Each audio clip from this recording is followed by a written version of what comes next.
ಒಂದು ವಾರಗಳ ಬಳಿಕ ಡ್ರೋನ್ ಪ್ರತಾಪ್ ಅವರು ವಾಪಸ್ ಬೆಂಗಳೂರಿಗೆ ಬರೋದು, ಅಲ್ಲಿಯ ತನಕ ದುಬೈನಲ್ಲೇ ಇರ್ತಾರೆ. ದುಬೈ ಒಂದು ಅದ್ಭುತವಾದಂತಹ ಜಾಗವನ್ನ ನೋಡುತ್ತಾ ಫ್ಯಾನ್ಸ್ ಗಳನ್ನ ಮೀಟ್ ಮಾಡುತ್ತಾ ಅಲ್ಲೇ ಸಮಯವನ್ನು ಕೂಡ ಕಳೀತಾರೆ. ಪ್ರತಾಪ್ ಅಂದ್ರೆ ಯಾರಿಗೆ ತಾನೇ ಇಷ್ಟವಿಲ್ಲ ಹೇಳಿ. ಪ್ರತಿಯೊಬ್ರು ಕೂಡ ಸಪೋರ್ಟ್ ಅನ್ನ ಮಾಡ್ತಾ ಇದ್ದಾರೆ, ಪ್ರತಿಯೊಬ್ರು ಕೂಡ ಮೆಚ್ಕೊಂಡಿದ್ದಾರೆ. ಸೊ ಈ ರೀತಿಯ ಒಂದು ಇಷ್ಟಪಟ್ಟು ಸಪೋರ್ಟ್ ಮಾಡ್ತಿರುವಂತ ಕಾರಣ ಪ್ರತಿಯೊಬ್ರು ಕೂಡ ಬಹಳಷ್ಟು ಜನರು ಕೂಡ ಎಂಜಾಯ್ ಮಾಡ್ತಿದ್ದಾರೆ. ಹೀಗಾಗಿ ಪ್ರತಿಯೊಬ್ರು ಪ್ರತಾಪ್ ಅವರನ್ನ ಮೆಚ್ಚಿದ್ದಾರೆ. ಹೀಗಾಗಿ ಪ್ರತಿಯೊಬ್ರು ಕೂಡ ಅದೇ ಅಲ್ಲಿದ್ದಂತ ದುಬೈ ಕನ್ನಡಿಗರಿದ್ದಾರಲ್ಲ ಅವರು ಕೂಡ ಕರ್ಸ್ಕೊಂಡಿದ್ದಾರೆ.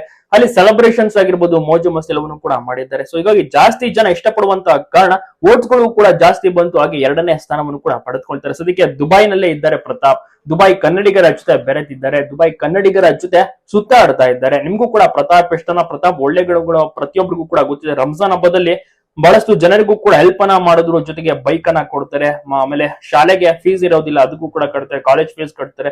ಈ ರೀತಿ ಒಂದು ಸಾಕಷ್ಟು ಉದಾಹರಣೆಗಳು ಇದೆ. ಹೇಳ್ತಾನೆ ಇರ್ಬೇಕು ಅನ್ಸುತ್ತೆ. ಸೊ ಅಷ್ಟರ ಮಟ್ಟಿಗೆ ಬಹಳಷ್ಟು ಹೆಲ್ಪ್ ಅನ್ನು ಕೂಡ ಮಾಡ್ತಾ ಇದ್ದಾರೆ ಪ್ರತಾಪ್ ಅವರ ಒಳ್ಳೆ ಗುಣ ನಿಮ್ಗೂ ಕೂಡ ಇಷ್ಟವಾಯ್ತಾ? ನಿಮ್ಮ ಅನಿಸಿಕೆ ಅಭಿಪ್ರಾಯವನ್ನ ತಪ್ಪದೆ ಕಮೆಂಟ್ ಮಾಡಿ ತಿಳಿಸಿ. ಎಲ್ಲ ಕಡೆ ವಿಡಿಯೋನ ಶೇರ್ ಮಾಡಿ.